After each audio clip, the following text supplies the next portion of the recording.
Hey guys, welcome into the I Am the Possible podcast experience. Yes, this is the place where possibilities become perspective, guys. Welcome once again into the space and into the place. I is your host, Javale C.W. Lynch, Mr. What. And today we're going to be talking about developing clarity, confidence, and courage as a Christian. Guys, listen, I am not on a high horse. I'm not better than anyone out there. Yet, for so many years, I have looked into the eyes of so many brothers and sisters in the faith, and I have seen a lack of clarity, confidence, and courage. I've had so many conversations with so many Christians.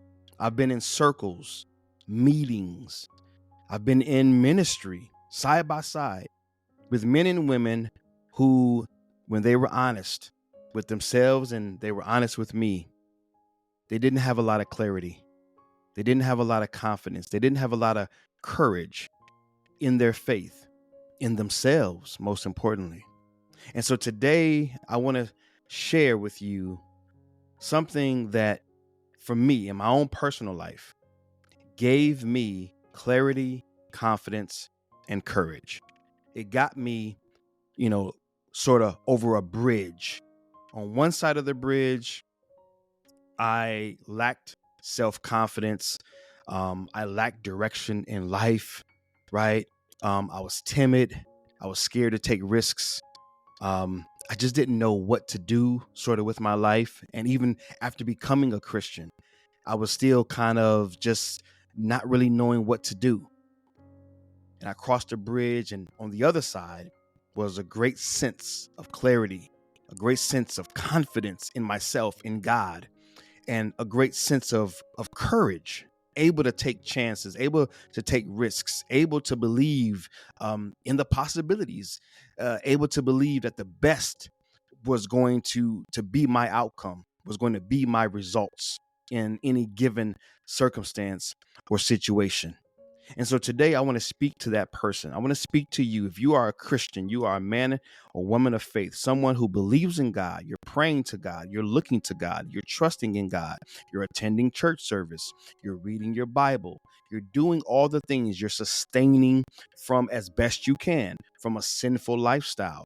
You're like crossing all the T's, dotting all the I's of Christianity, and yet you find yourself in this thing called life, not very clear, not very confident, and not very courageous as it concerns your faith, as it concerns maybe your career path, as it concerns just your overall lifestyle, the things that you are involved in. You seem more like someone who's, instead of going for it, you're more reserved. Instead of participating, you're on the sideline. Instead of doing the thing, you hope and wish and pray that one day, someday, it'll all just work out. I'm speaking to you today because I've been where you've been. I've been where you are. And I've made some progress. And I'm still a work in progress, as we say. I'm still getting there. But I've come along far enough to where now I can start to, in a sense, reach back and pull some others forward. And the truth is, no matter who you are, you've made more progress than perhaps you are really able to fully appreciate. We're all a little further than someone. We can all reach back to some degree and pull someone forward, just as there's someone in front of us that can then pull us forward. We're always in the middle, being pulled and inspired forward and being able to pull and inspire someone else forward. That is always the position that we're in if we are aware of that position. So today, let's get to it. How do we build more clarity? How do we build more confidence? How do we build more courage as a Christian? There's something that you desire to do that you've not done. There's something that you desire to pursue that you've not pursued. There's something that you desire to participate in, and you have stayed on the sideline because you lack the clarity in your own personal self. You lack the clarity in your own in your own faith walk as to who you are, what you are, why you are. And so you're a little hesitant, right, to really go after it because there's not a great sense of the next word, confidence, in why God created you and what God created you to be. And then, without clarity and without confidence, obviously the byproduct is a lack of courage, because sometimes it's just going to take some courage for you to ever get to where you want to go, for you to ever step into that career, for you to ever step into that position, for you to ever start that ministry, for you to ever do whatever it is that you have in your heart to do. At some point, it's going to take courage. It's going to take you doing something you've never done before, in a space you've never been in before, with people that you've never been around before. It's going to require that at some point.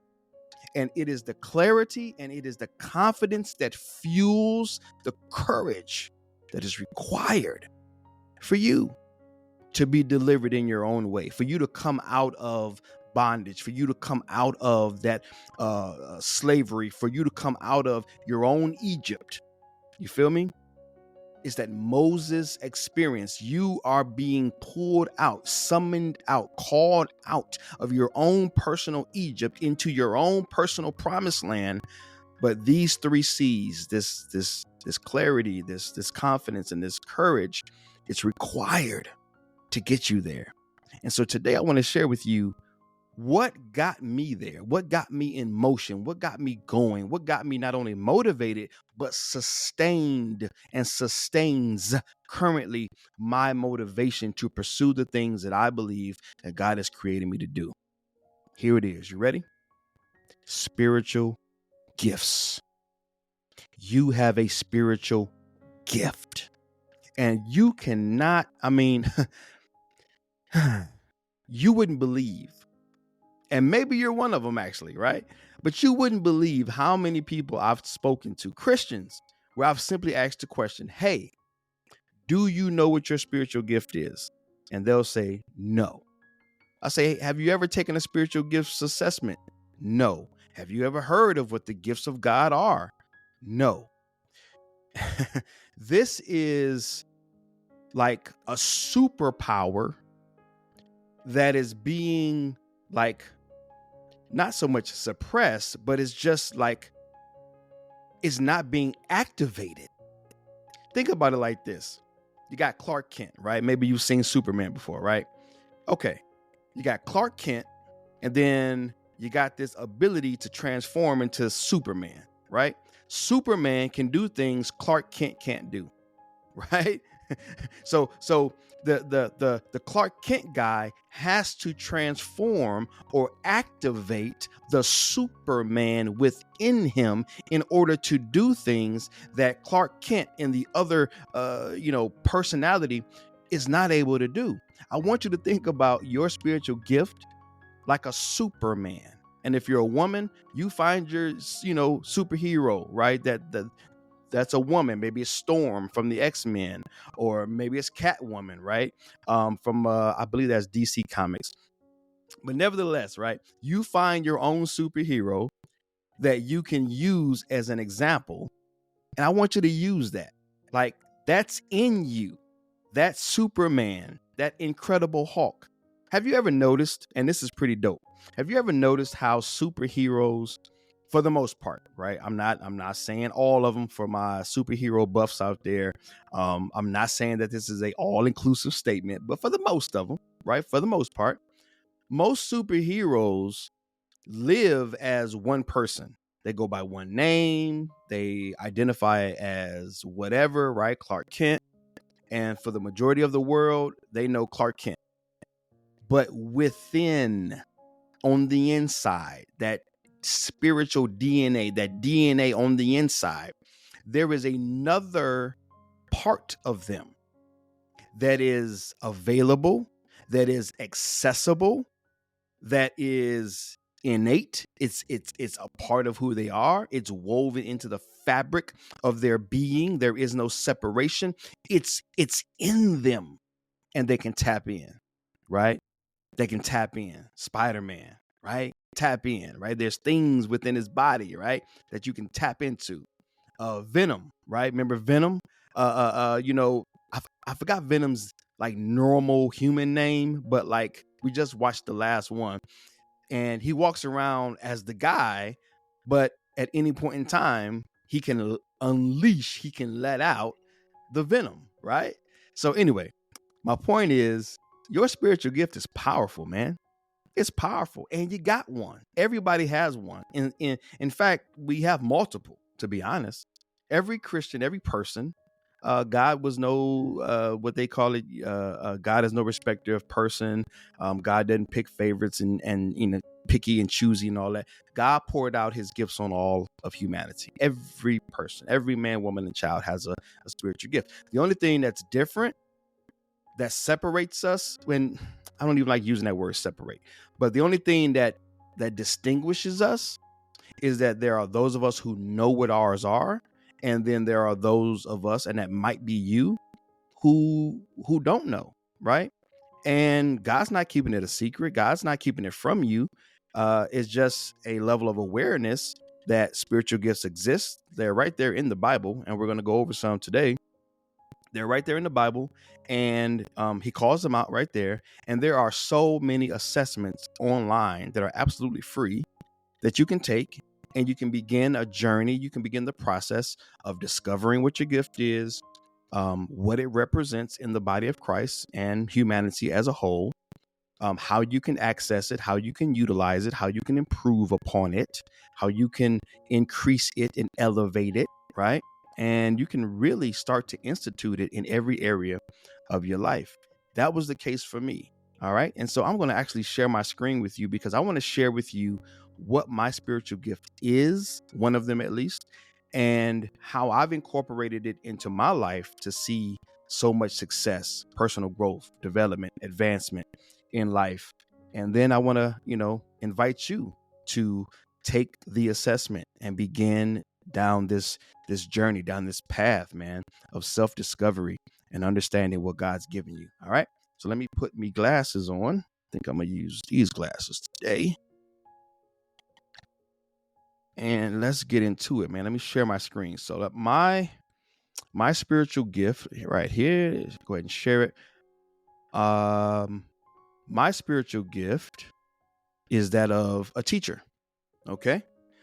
And just to show you how easy it is, right? Because I want to remove anything that's going to cause you to shrink back and not do this, right? I want to remove all obstacles. Literally, you can just type it in, right? Now, this is because I already know what mine's is, so I just typed it in. And this is just a normal Google search, okay? So the Google search brings up spiritual gift of teaching. And this is just a quick overview. But again, when you take the assessments, it's going to really break it down for you, give you examples, show you how to utilize it and really put it to work in your life. But let me just read the definition real quick. So the spiritual gift of teaching, a divine, God-given ability to communicate. And I really want to emphasize that, because this definition says biblical truths. And that's true. That's true.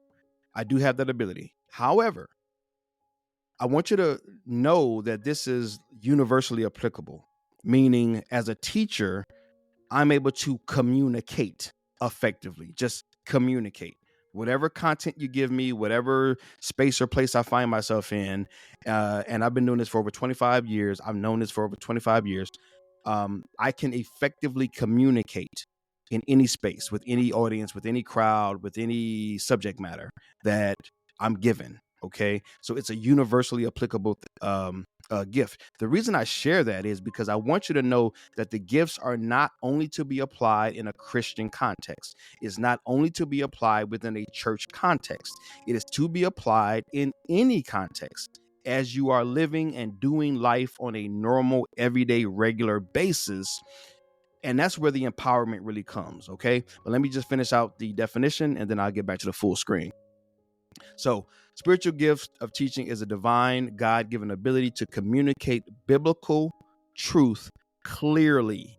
That's the key. Clearly, accurately, and relevantly enabling or empowering others to grasp, to be able to really comprehend it, right? To grasp and apply, to put to work God's word for their spiritual growth. Gifted teachers delight in studying, which I do, researching, which I do, the Bible or any subject matter, finding joy in the process of uncovering deeper truth and presenting them in a understandable way. It's all about comprehension. If I speak a lot but you don't understand anything, I've failed as a communicator. My number one job in life, in church, community, wherever I go, my number one job as a teacher is to communicate in such a way that you understand something. It has to be made clear to you. All right. So in relevant or in relatable ways to inspire people to live according to biblical principles and build up the church. In other words, my gift is all about building you up. All right.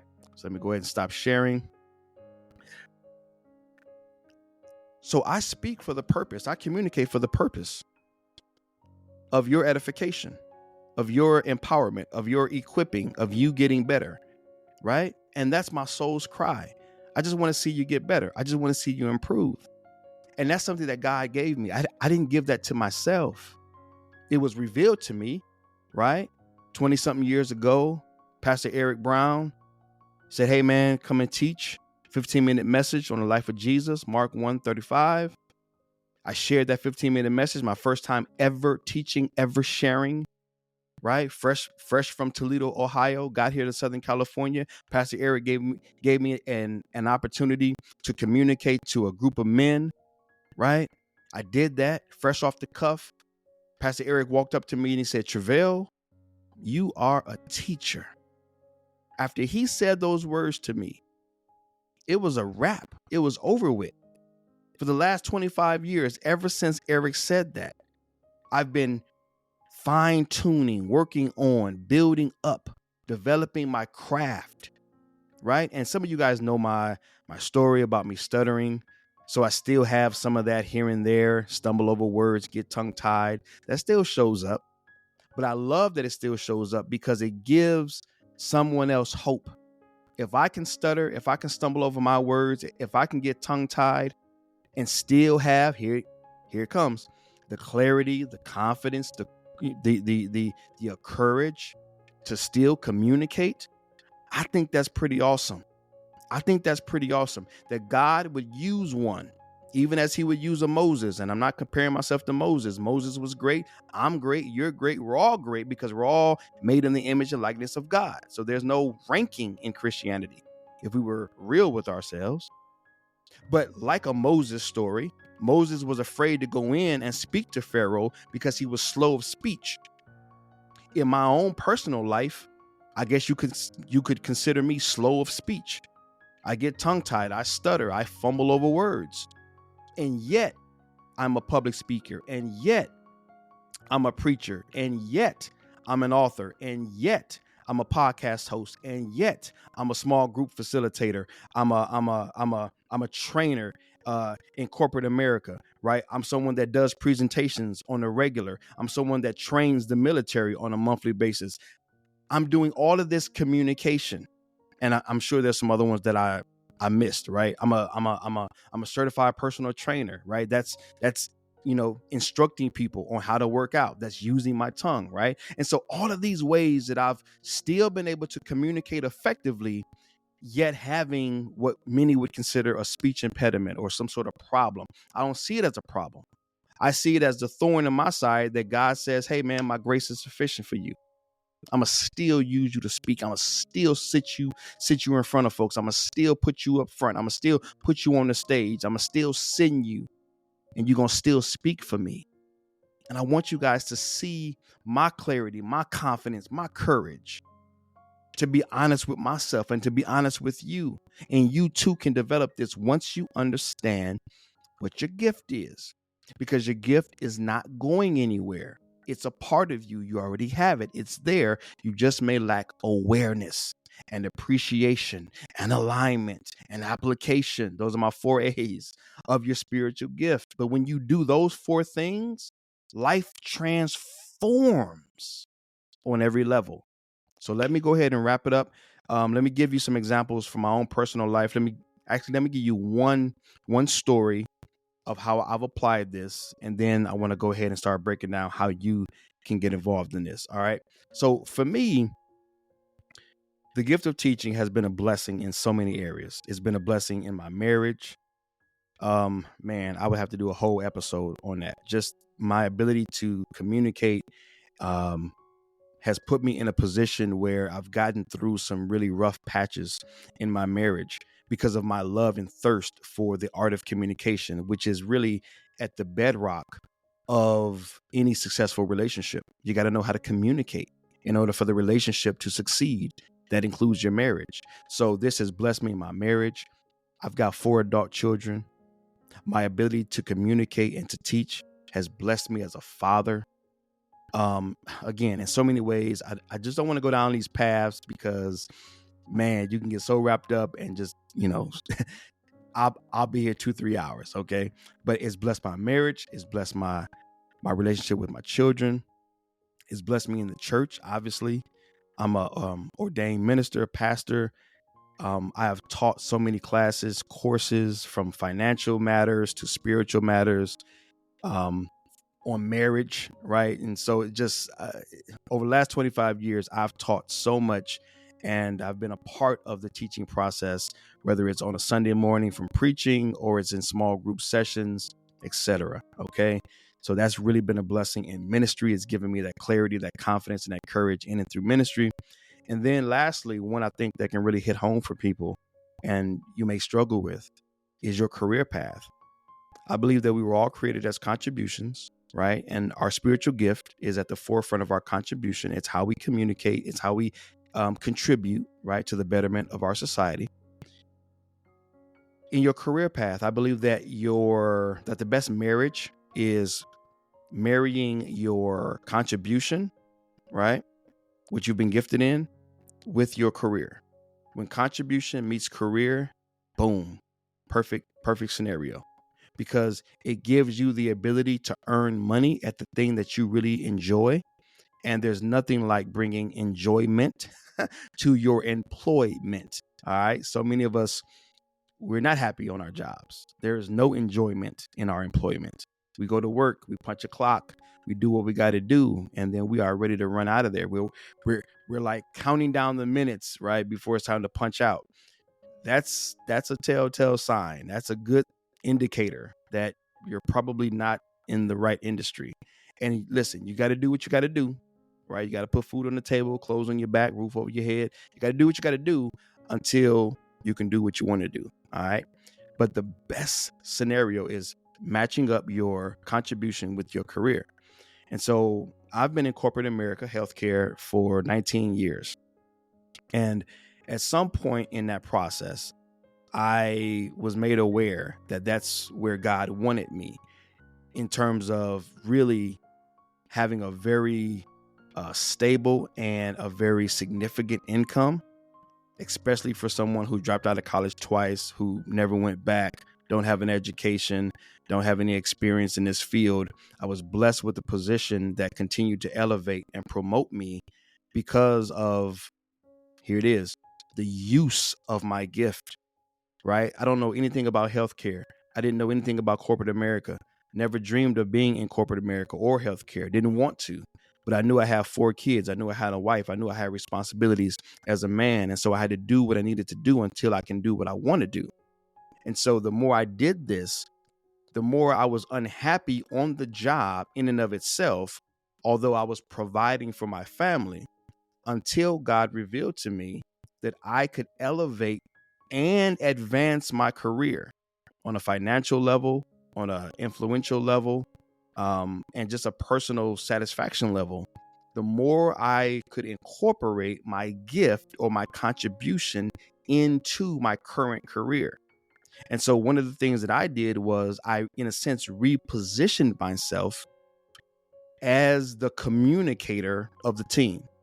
So although I was a systems administrator. Although I was working with computers and computer systems, you still got to work with people. So someone still got to send those emails, those mass communications. Someone still got to do presentations. Someone still got to train other people. Someone still got to partner with the IT folks and partner with the leadership, throughout the medical centers. And so I saw an opportunity for me to, in a sense, carve my own niche. Yes, I would still be responsible for projects and for the technical sides of things. But over time, I continued to push. Hey, you need a presentation done?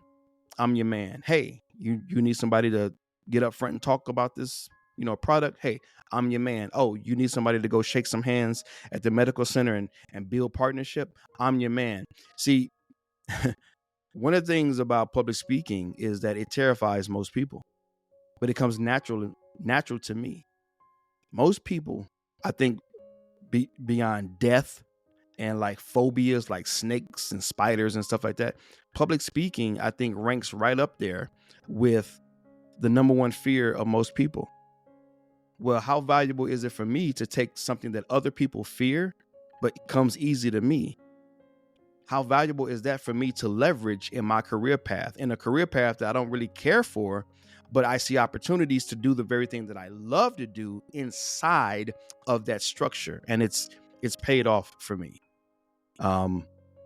Without going into any details, I mean, I make a pretty good income, and it's been able to feed the family. It's been able to provide for my children and provide for me. And we have a lot of luxuries, and we have a lot of surplus, and we have a lot of ability to contribute to others and give freely as God would have us to. We're in a really good place, but that's all because of the gift that God's given me and my willingness to increase my clarity, to cultivate the confidence by becoming more and more competent in my gift, and then the courageousness, the courage to have some conversations with my leadership, to be upfront and to be very intentional, to tell them, listen, this is where I feel my strength.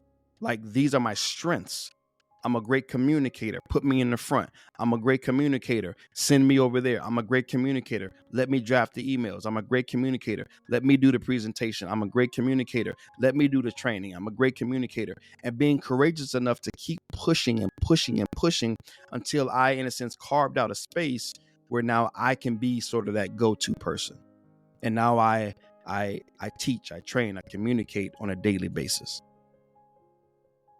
I'm still able to do the things that I want to do.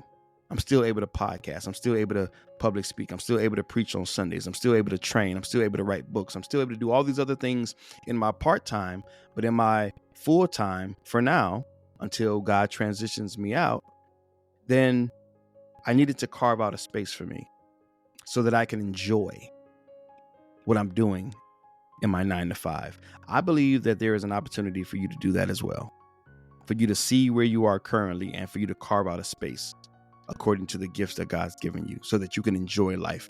When you discover your gift and you begin to work on your gift, your enjoyment of life goes up. Your engagement in life goes up. Your effectiveness in life goes up.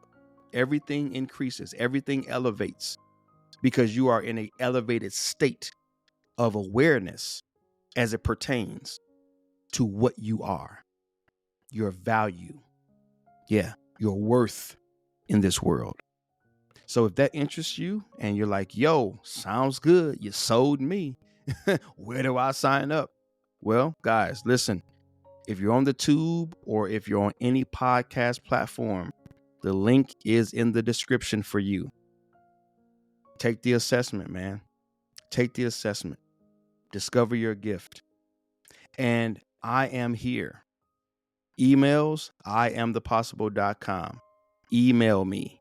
I will answer you. Okay? Questions down below in the comments.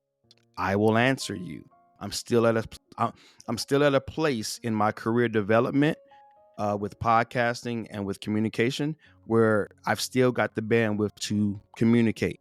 Now, see me in a year from now, 2 years from now, I might not have that capacity. But right now, if you were to email me, I can actually respond. If you leave a comment down below, I can actually respond. If you have questions, I can actually respond right now, currently at my current capacity. Okay. But I've got big plans and I'm not giving up on them. So I'm not going to always be at this space. I'm not going to always be at this place. So get me while you can. All right. But I love you guys. I'm praying for you guys. I'm believing in you guys. And I believe that these spiritual gifts are going to bless your life, man. You're going to become more clear. You're going to become more confident. And you're going to have more courage as it concerns the purpose of your life and the pursuit of your life, right? What am I here for?